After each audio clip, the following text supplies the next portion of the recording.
but we are extremely fortunate because one of the most senior veterans that have come from Vero Beach is General Clay Buckingham.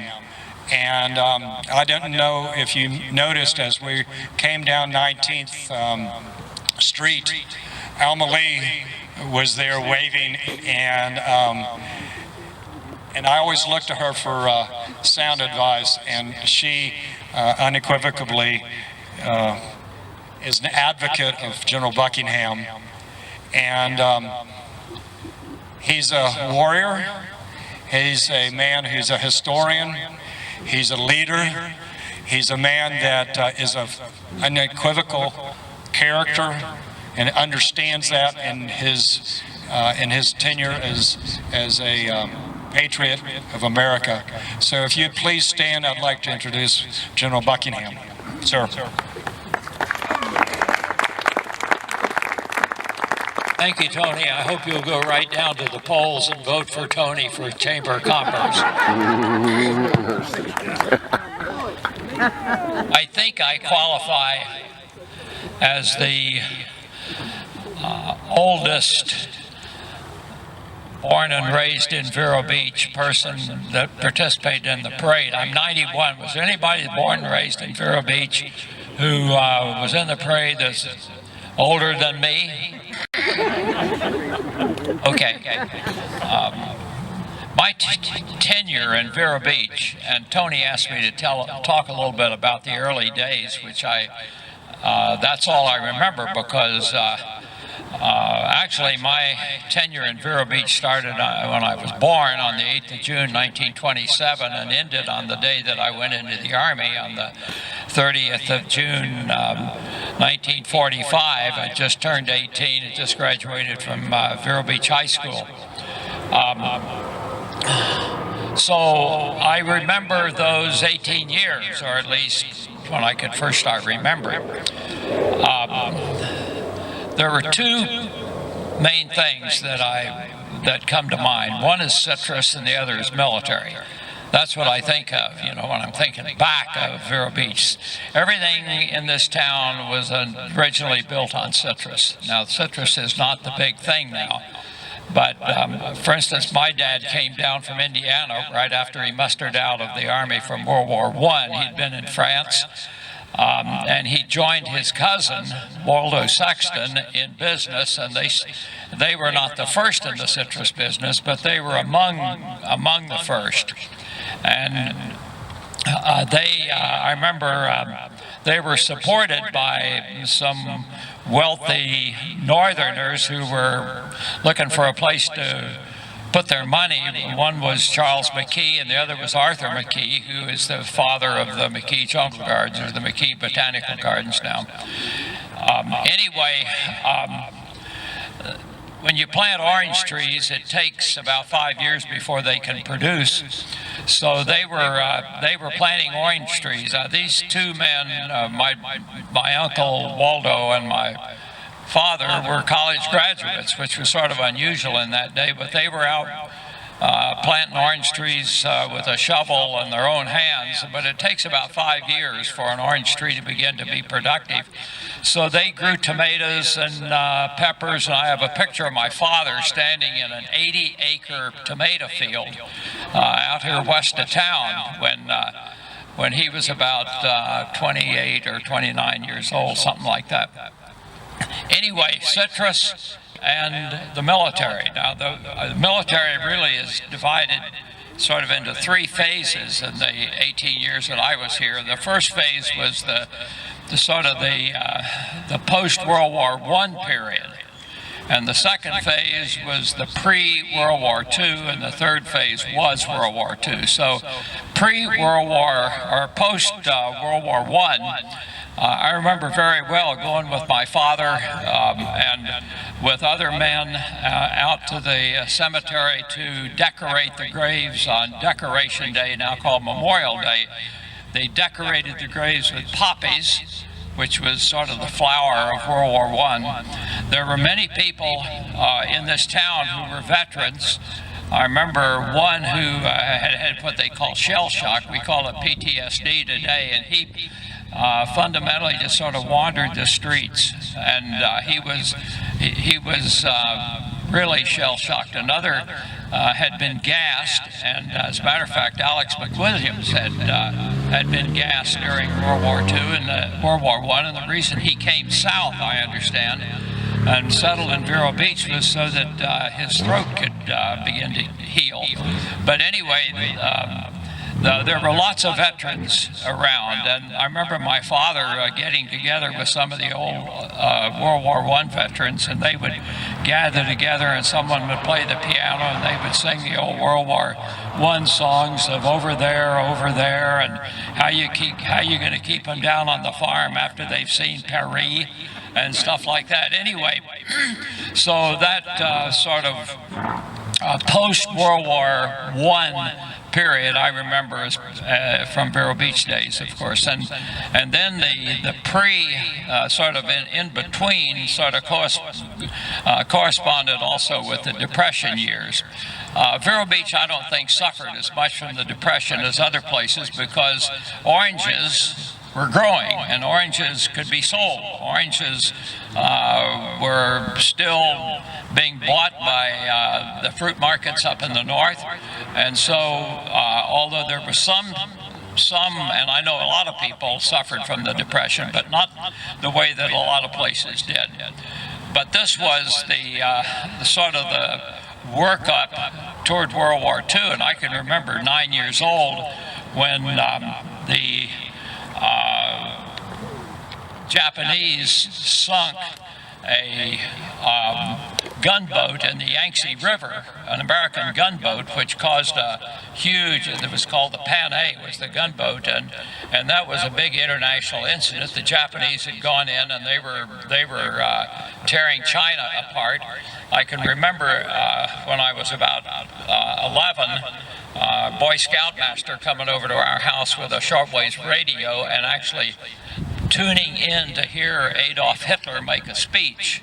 We actually heard his voice over that shortwave radio. And then when I was 12 years old, I remember very directly when the Germans marched into Poland with the Blitzkrieg and the war. The fat was in the fire, and the British and the French on the 3rd of September 1939 declared war, and World War II was off and running. I remember standing in the portico of the community church when on the Sunday the 8th of December 1941, when the Japanese had attacked Pearl Harbor, and the men of the church were talking about this and what kind of an impact this would have. And of course, we declared war at that time, and everything began to boom. And then my high school years were war years. I graduated the year the war was over, went into the Army. War was still going on in Japan, and then a month later, why, it was over because of Harry Truman's courage in dropping the atom bombs on Hiroshima and Nagasaki. So all of that was part of growing up, and the high school was involved in all of this. Matter of fact, we were selling war bonds and saving stamps, and I remember the very champion saving stamp salesperson in Vero Beach High School was a cute little freckle-faced freshman girl named Alma Lee Loy. And she was a real pusher, and she'd walk up to a man on the street, and smile at him and ask him if he'd like to buy a saving stamp. They couldn't resist her. But anyway, that was the beginning of her career, I think, here in Vero Beach also. But all of those things are early Vero Beach memories, and I do remember over at the beach, the German U-boats out on the other side of the Gulf Stream, and the ships out of the Gulf of Mexico, out of Texas and so forth, filled with oil, would pick up the Gulf Stream, which went about 3 or 4 knots, an hour, and those ships had about a maximum speed on their own of about 8 or 10 knots. So they could add about 20% to their speed by getting in the Gulf Stream, but the German U-boats would lurk on the Atlantic side of the Gulf Stream and silhouette against the coast of Florida and shoot and sink those ships. I remember seeing actually one of the ships burning way out over the horizon, and then seeing we had a torpedo that beached on the beach right near where JC Beach is now, and then there was regularly the beach would be covered with this sloppy, sandy oil, as the oil would wash up on the beach, and then it would take weeks for it to wash away, and then it'd be another one. You get over there and try to go swimming, you know, and that oil was all around. It was not happy. But anyway, that was our growing up years in Indian River County. My dad was too old for World War II, so they made him the chief of the civil defense. And if you can imagine, there was one time in about 1943 when this entire county evacuated over toward Lake Wales, and there were columns of vehicles. I was in one of those, and we drove out early on a Sunday morning, came back on Sunday night, but the whole county was supposed to evacuate, just in the event, you know, that there was something an invasion of something in Florida. The Coast Guard was up and down the coast. There was a big naval air station, you know, that was developed here in Vero Beach.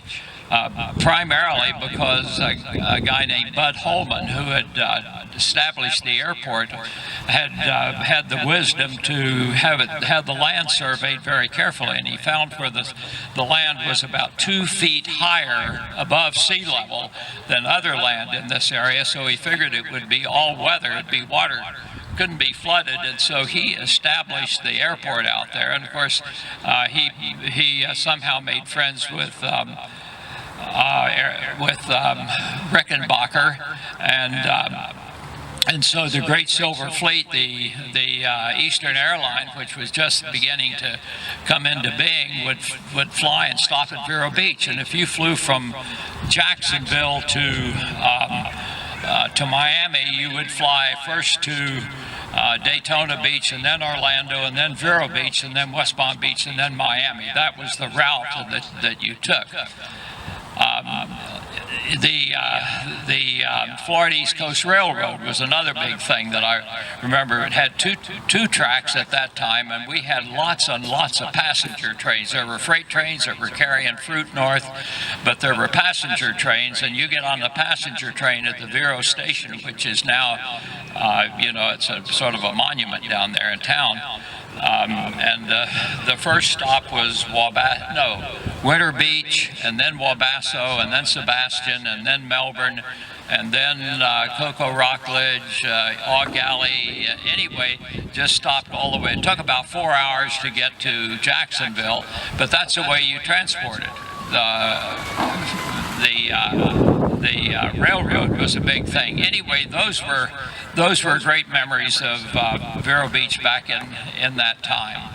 I don't have really any more time, but I also can say that in my own life, the 18 years that I spent in Vero Beach was the beginning of everything that happened in my life after that. My experience in the high school, which was so positive, experience with the businessmen in town, which was positive, the Rotary Kiwanis Club and those things which are just getting started up, and the church experience that I had that laid the foundation for my eventually coming to a real understanding of Jesus Christ as Lord and Savior, and the Bible as the all-sufficient guide for faith and conduct. All of that started in Vero Beach. And so I have very great memories of this town and the people who populated the town at that time. I could go over many, many names of people. There's still the Buckingham Wheeler Insurance Agency. That was John W.E. Wheeler, he and my dad was in the citrus business, but just like others, they got into other business because the town at that time, when I remember, it was 2,500 citizens, and a first-class postage stamp was 2.5 cents. And so anyway, things have changed since then, but it's great to be back and to be able to be with Vero Beach citizens, whether you were born and raised here or whether you decided this was the best place in the world to settle. It's great to be back here again. Thank